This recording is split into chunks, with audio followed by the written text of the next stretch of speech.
Mumbai Indians அணிக்கு எதிரான league போட்டியில் ராயல் சேலஞ்சர்ஸ் பெங்களூரு அணியின் மூத்த வீரர் விராட் கோலி வெறும் 3 ரன்கள் எடுத்து ஆட்டமிழந்தார். உலகின் நம்பர் 1 வேக பந்து வீச்சாளரான பும்ராவின் பந்து வீச்சில் 3 பந்துகளை மட்டுமே சந்தித்தார் கோலி. 2024 IPL தொடரில் 5 போட்டிகளில் 1 வெற்றி மட்டுமே பெற்றுள்ள பெங்களூரு அணி 4 போட்டிகளில் 1 வெற்றி மட்டுமே பெற்றுள்ள மும்பை அணியும் மோதின. இந்த போட்டியில் பெங்களூரு அணி முதலில் பேட்டிங் செய்தது.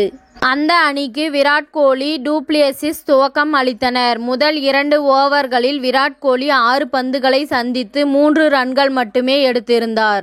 அவரால் பிச்சை கணித்து ஆடவில்லை. சரியாக அந்த நேரத்தில் 3வது ஓவரை வீச வந்த பும்ரா அவரது பந்து வீச்சில் முதல் 2 பந்துகளை சரியாக ஆட முடியாமல் திணறிய விராட் கோலி 3வது பந்தில் இன்சைட் எட்ஜ் ஆகி விக்கெட் கீப்பர் இஷான் கிஷனிடம் கேட்ச் கொடுத்து ஆட்டமிழந்தார். பெங்களூரு அணியில் கடந்த 5 போட்டிகளில் அதிக ரன்கள் குவித்தது விராட் கோலிதான். மற்ற முக்கிய பேட்ஸ்மேன்கள் யாருமே நிலைத்து நின்று ரன் குவிக்கவில்லை. இந்த நிலையில் முக்கிய விக்கெட்டான விராட் கோலி வெளியேறுவதை கண்டு பெங்களூரு ரசிகர்கள் உறைந்து போனார்கள்.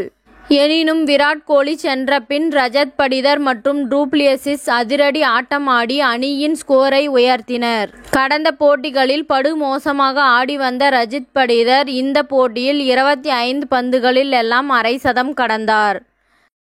இத்துடன் இந்த செய்தி முடிவடைகின்றது. நன்றி, வணக்கம். மீண்டும் அடுத்த வீடியோவில் சந்திப்போம்.